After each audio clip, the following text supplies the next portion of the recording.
ನಾಚ್ಕೆ ಕೃಷ್ಣನ ಜೊತೆ ನಮ್ಮ ವಂಶಿ ಡೇಟ್ ಫಿಕ್ಸ್ ಆಗಿದೆ. ಕೃಷ್ಣವಂಶಿ ಇಂದಿನಿಂದ ರಾತ್ರಿ 9:30ಕ್ಕೆ ನಿಮ್ಮ ಉದಯ ಟಿವಿಯಲ್ಲಿ.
ಶಿವಗಾಮಿ,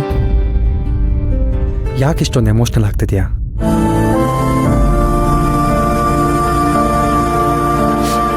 ಶಾಂಭವಿ ನಿಲಯ ಅಂತ ನೋಡಿದಾಗ ಖುಷಿ ಆಯ್ತು. ಯಾಕೋ ಗೊತ್ತಿಲ್ಲ, ಎಮೋಷನಲ್ ಆಗ್ತಿದ್ದೀನಿ. ಯಾಕೆ ಶಾಂಭವಿ ನಿಲಯ ಅಂತಾನೆ ಇಡ್ಬೇಕಾಗಿತ್ತಾ? ಭೈರವಿ ನಿಲಯ ಅಂತ ಹೇಳಕ್ಕಾಗ್ತಿರ್ಲಿಲ್ವಾ? ಮಗಳೇ, ಶಾಂಭವಿ ಅನ್ನೋದು ನಿಮ್ಮ ಅಕ್ಕ, ಹಾಗೆ ನಮ್ಮ ಮನೆ ದೇವ್ರ ಹೆಸರು ಅಲ್ವಾ? ಯಾರ ಹೆಸರಿಟ್ರೇನಂತೆ, ಇದೆಲ್ಲ ನಿಂದೇನೆ. ಆಮೇಲೆ ನಿನ್ನ ಹೆಸರು ಇಲ್ಲಿ.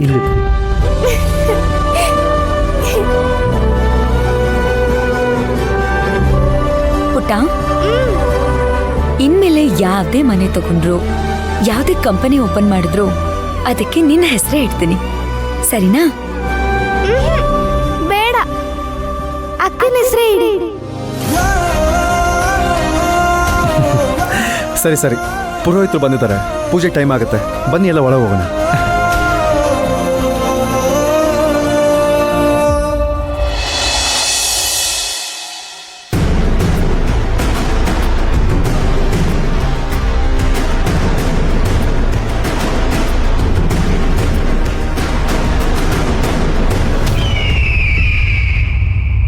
ಅಮ್ಮ, ಏನ್ ಇಷ್ಟೊಂದು ಗ್ರ್ಯಾಂಡಾಗಿ ರೆಡಿಯಾಗಿ ಎಲ್ಲಿ ಹೋಗ್ತಿದ್ಯಾ?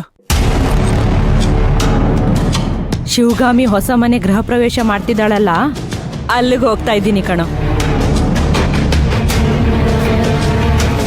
ಅಲ್ಲಮ್ಮ, ನಿನ್ಗೇನು ನಾಚಿಕೆ ಮಾನ ಮರ್ಯಾದೆ ಏನೂ ಇಲ್ವಾ? ಬಿಟ್ಟಿ ಊಟ ಮಾಡಕ್ ಹೋಗ್ತಾ ಇದ್ಯಾ? ಯಾಕೆ ಮನೇಲಿ ಊಟ ಇಲ್ವಾ ನಿನ್ಗೆ? ನನ್ಗೆ ಹೇಳಿದ್ರೆ ನಿಮ್ಗೆ ಯಾವ ತರ ಊಟ ಬೇಕೋ ಅದನ್ನ ತರಿಸ್ತಾ ಇದ್ದೆ, ಇಲ್ಲಾಂದ್ರೆ ಮನೆ ಕೆಲಸದವ್ರಿಗೆ ಹೇಳಿ ಅದನ್ನೇ ಮಾಡಿಸ್ತಾ ಇದ್ದೆ.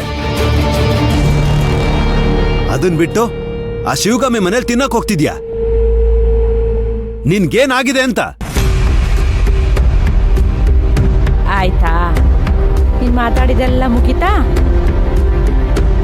ಲೇ ದಡ್ಡ, ನಾನು ಹೋಗ್ತಾ ಇರೋದು ಬಿಟ್ಟಿ ಊಟ ಮಾಡಕ್ಕಲ್ಲ ಕಣೋ, ಅಭಿರಾಮಿ ಆ ಮನೇಲಿದ್ದಾಳ ಅಂತ ನೋಡಕ್ಕೆ. ಮನೆ ನೋಡೋ ನೆಪದಲ್ಲಿ ಅವಳನ್ನ ಎಲ್ಲಾದ್ರೂ ಬಚ್ಚಿಟ್ಟಿದಾರ ಅಂತ ಕಂಡುಹಿಡಿಯಕ್ ಹೋಗ್ತಾ ಇದ್ದೀನಿ. ಜೊತೆಗೆ ಇವತ್ತೆಲ್ರೂ ಗೃಹ ಪ್ರವೇಶ ಅಂತ ಖುಷಿ ಆಗಿರ್ತಾರೆ, ನೆಮ್ಮದಿಯಾಗಿರ್ತಾರೆ. ಅಲ್ಲಿಗೆ ಹೋಗಿ ಬೇಕು ಅಂತಾನೆ ಜಗಳ ತೆಗೆದು ಅಲ್ಲಿರೋ ನೆಮ್ಮದಿ ಮತ್ತೆ ಖುಷಿನ ಹಾಳು ಮಾಡ್ತೀನಿ ಕಣೋ. ಅದಕ್ಕೆ ನಾನು ಹೋಗ್ತಾ ಇರೋದು. ಅವಳು ಹಾಕೋ ಬಿಟ್ಟಿ ಅನ್ನ ತಿನ್ನಕ್ಕಲ್ಲ. ಸಾರಿ ಮಾ, ನಿಮ್ ಬಗ್ಗೆ ತಪ್ಪು ತಿಳ್ಕೊಂಬಿಟ್ಟಿದ್ದೆ. Super idea. ಹಾಗಾದ್ರೆ ಧಾರಾಳವಾಗಿ ಹೋಗು. ಅದ್ ಸರಿ, ನೀನೊಬ್ಳೆ ಹೋಗ್ತಾ ಇದೀಯಾ? ಇಲ್ಲ, ನಾನು ಹೋಗ್ತಾ ಇದ್ದೀನಿ.